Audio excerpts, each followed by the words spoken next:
Hey guys, Insomnia here with some more AFK Arena. Today we're going to be looking at the Lightbearer tower. We're going to be doing a push.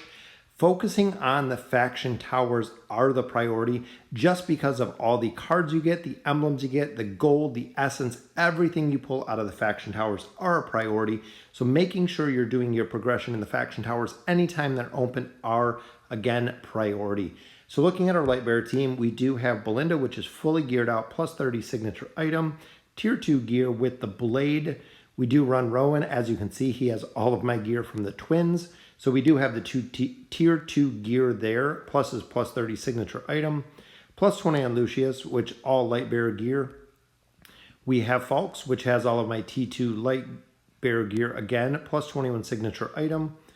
Rain we're not using, but we do have Rosaline, which does have 2 pieces of the Lightbearer gear. Running her right now with the Dura's Eye to increase her attack speed with her plus 20 signature item. And then we do have Gwen, which the team comps that we're running, if you look at the heroes here, so we're either running Lucius and Belinda with Rose, or we're running Hendrik, Estrilda, or Gwen combos. So usually the Hendrik-Gwen combo we run in some of the stages that are very, very difficult, or if we're having problems with the Lucius-Belinda. So we actually switch between both team comps, and even though you don't see it in the video, I do swap all the gear between them. Cecilia we do use a couple times as well. We've been leveling her up now that we have her at Mythic Plus. So going through the tower, this is the teams that I use, because remember, it is the Lightbearer tower. We can only use Lightbearer heroes at this point. So let's go ahead and we'll get into the King's Tower. So here we are. We've already pushed the tower to 271. This is the first team comp that we're actually going to work with, which of course is Lucius and Belinda. This is the same team comp that I run. This is an S tier comp, which is pretty powerful. Overall, it pushed me through chapter, I'd say 28, kind of into 29. So even though a lot of people rank it a little bit lower on the tier list, I would say it's definitely high. It's not a god tier team, but overall with the burst damage with the Rose Belinda combo, as you can see, we can destroy the teams with the amount of damage that we do in here, bringing us to 272. Again, we're going to go ahead, swap up the combo a little bit.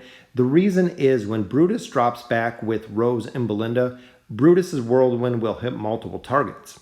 So we have Lucius actually on the bottom with the ability to hold Brutus in the front line, which is what we want, until we can get a hero down, which we did with Ogi, and stack up all of the enemies. Because remember, when Falks throws a hero out of his confined ability, he's actually going to be right on top of Lucius.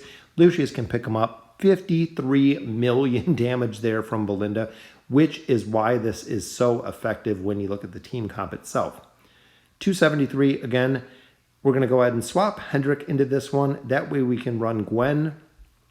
This is the other comp that I use because, as you can see there, Hendrik knocks a target back. When he knocks the target back, Gwen has the ability to catch multiple targets on fire, which again makes it very, very tough to kill her in this team comp, but it's going to be pretty close.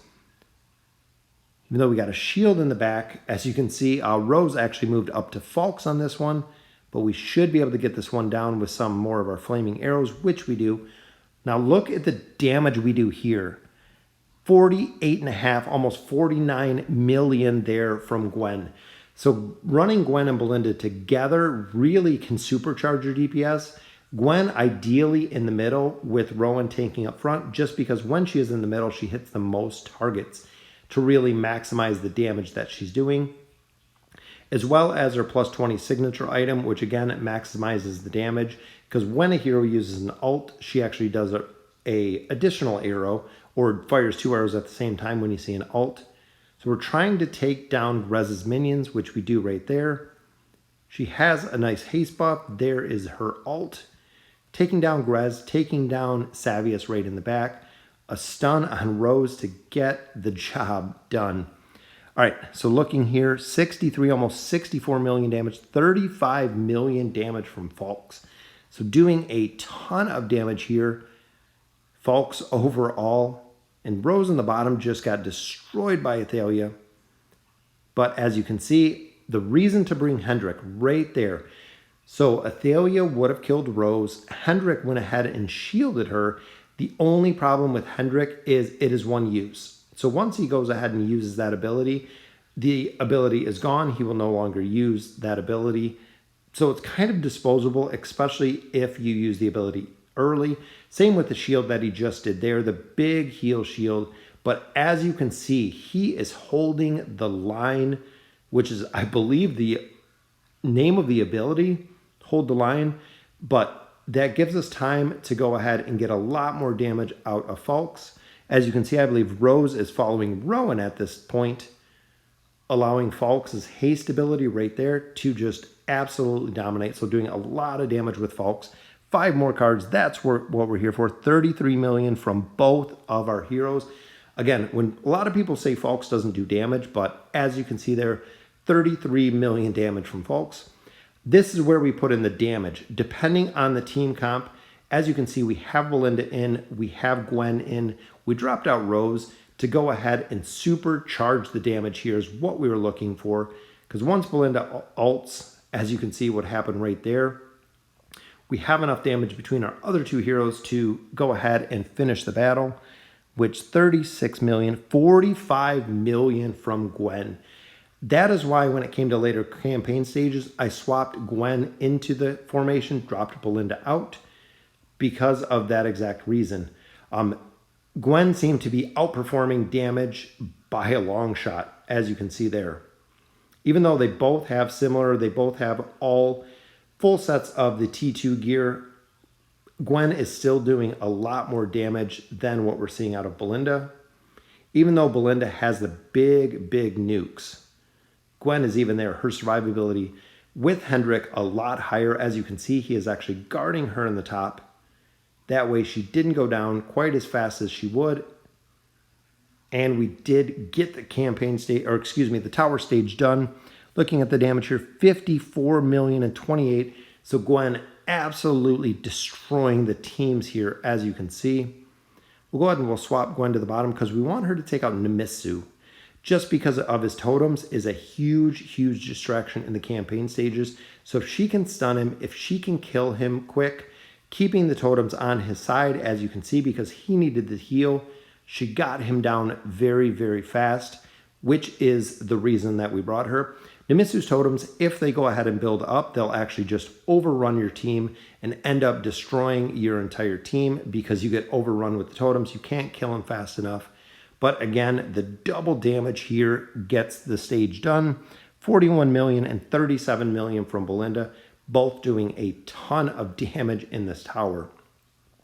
All right, so here we have 279. Let's go ahead and swap Gwen to the middle. And this is a little bit different. The reason we did it this way is we knew Nara was going to pick up a hero. I didn't want Nara to grab one of my DPS heroes.